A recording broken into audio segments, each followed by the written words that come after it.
What should I prepare before my first meeting with an attorney?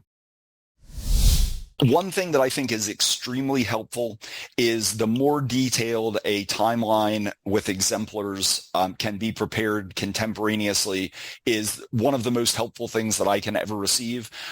Most people, when the discriminatory acts are fresh in their mind, will have very precise recollections about the who's, what's, where's, and when's. But in the event that a case actually winds up going to trial, it is not at all uncommon from inception of filing a Form 5 with the EEOC, for example, through and including a trial, could easily be 2 calendar years. It's not at all rare for it to be 3 calendar years. So what may seem very recallable this moment may not be near as recallable at the time of a trial. And I think the more detail that a client can give to a lawyer, the better armed the lawyer is to draft proper pleadings, to help draft charges, to do anything that we can do to help the employee.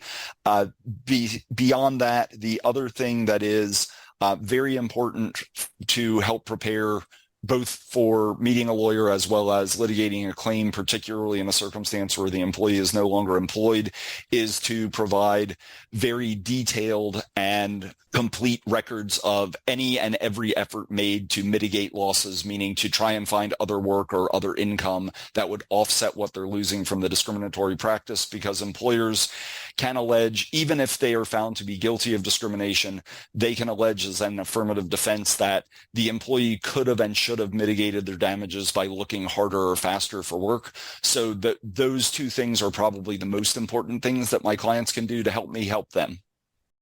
For more information, an initial consultation is your next best step.